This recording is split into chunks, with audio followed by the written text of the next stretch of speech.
அம்மா சாப்பிடுங்க.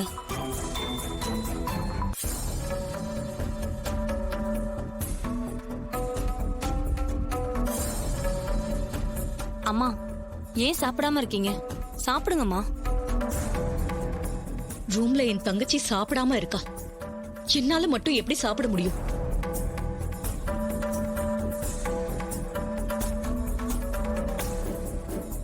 ரோகிணி, உங்க அம்மா உங்க சித்தியை நினைச்சு ஃபீல் பண்றாங்க. கூட பிறந்த தங்கச்சியாச்சேங்க, ஃபீல் பண்ணாம இருக்க முடியுமா? மீனாட்சியம்மா, ஒண்ணு பண்றீங்களா? சொல்லுங்கம்மா.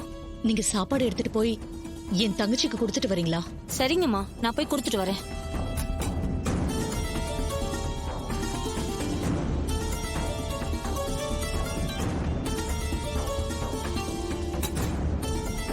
அத்தா அத்தா அத்தா அத்தா அத்தா நோ அத்தா, சாமியார் சொன்னதை மறந்துட்டீங்களா? சாமியார் என்ன சொன்னாரு?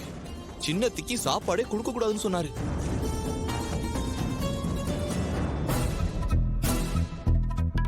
அம்மா, நீங்க பாசத்தை காட்டுறேன்னு இப்படி எல்லாம் செய்யாதீங்கம்மா. அப்புறம் சித்திய விட்டு பைய விரட்ட முடியாமே போயிடும். முடியலடி. நல்லா இருந்தவ பேய் புடிச்சு ரூம்ல முடங்கி கிடக்குறா. சின்ன வயசுல கூட நான் அவளை அதிகம் அடிச்சதே இல்ல. ஆனா இன்னைக்கு நான் அவளை என் கை வலிக்கிற வரைக்கும் அடிச்சிருக்கேன்.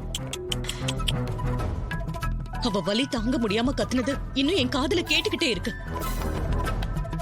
நீங்க சொல்றதெல்லாம் சரிதான். ஆனா சாமியார் என்ன சொல்லிருக்காரு? அப்பப்ப சாட்டையால அடிச்சிட்டு இருந்தா தானே பேய விரட்ட முடியும்னு சொன்னாரு. ஆமாத்த, ரேவதி சொல்றதான் கரெக்ட். அப்பப்ப போய் சாட்டையால் அடிக்கிறதோட நம்ம கடமை முடிஞ்சு போச்சு. தயவு செய்து உங்க பாசத்தை கட்டுப்படுத்திக்கோங்க. மீனாட்சி அம்மா, நோ நோ மீன்ஸ் நோ.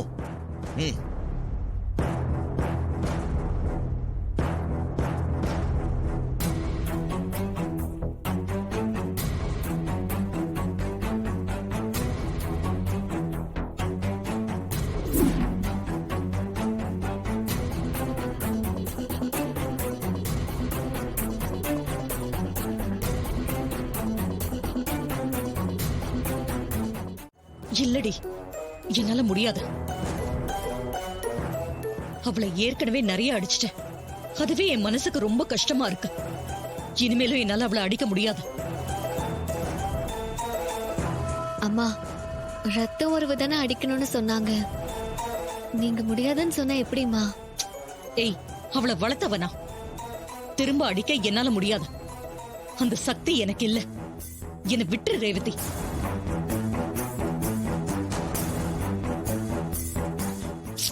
அத்த, சாமியார் சொல்ல தட்டக்கூடாது.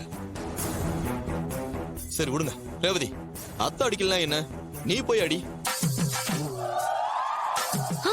நான் போய் அடிக்கிறதா? எப்படி மாமா? ஐயோ ரேவதி, சித்தினா யாரு? சின்ன அம்மா மாதிரி. அதனால நீயும் ஒரு ரத்த உறவுதான். அதனால நீ அடிக்கலாம். இங்க பாருமா, நீ தாராளமா போய் அடி. அப்படியே மாமா சொல்றீங்க? ஆமா ரேவதி, இப்ப நீ அடிக்க போறியே, அது உங்க சித்தி இல்ல, உங்க சித்திக்குள்ள இருக்கிற பேய். அதனால நீ உங்க சித்தியை அடிச்சா அது அவங்களுக்கு வலிக்காது, அந்த பேய்க்கு தான் வலிக்கும். நீ கஷ்டப்படாம போய் அடி.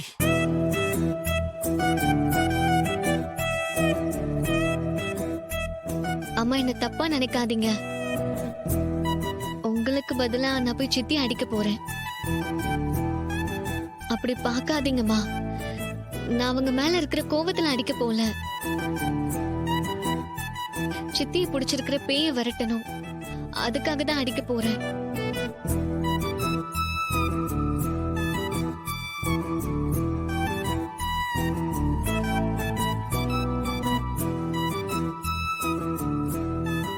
ப்ளீஸ்க்கா, பொண்ணுங்க சொல்றதெல்லாம் கேட்காதக்கா.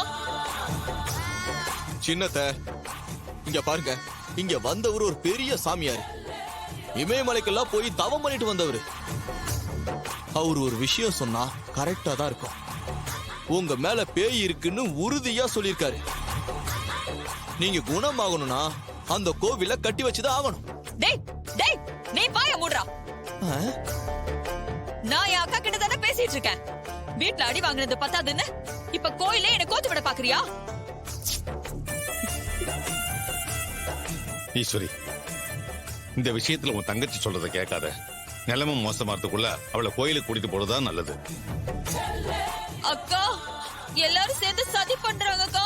அவங்க யாரையும் நம்பாதக்கா. நான் நல்லாதான்க்கா இருக்கேன்.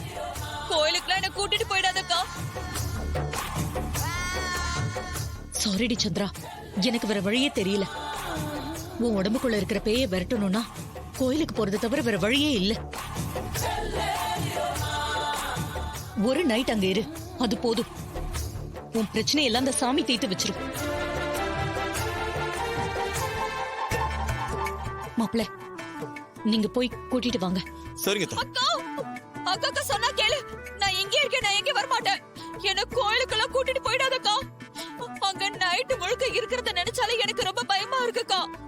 ப்ளீஸ்க்கா, வேணாக்கா. நான் எங்கே வரமாட்டேன். ஈஸ்வரி, அவ அப்படித்தான் சொல்லிட்டு இருப்பா. அப்ப குணமாறதுதான் நமக்கு முக்கியம். ஆமா அத்தை. மாப்ள, நீங்க எல்லாம் போய் அவளை கட்டி எடுத்துட்டு வாங்க. ஈஸ்வரி, நீ வா இங்க. சரிங்க மாமா. அத்தை, எதையும் யோசிக்காதீங்க, நாங்க பாத்துக்கிறோம்.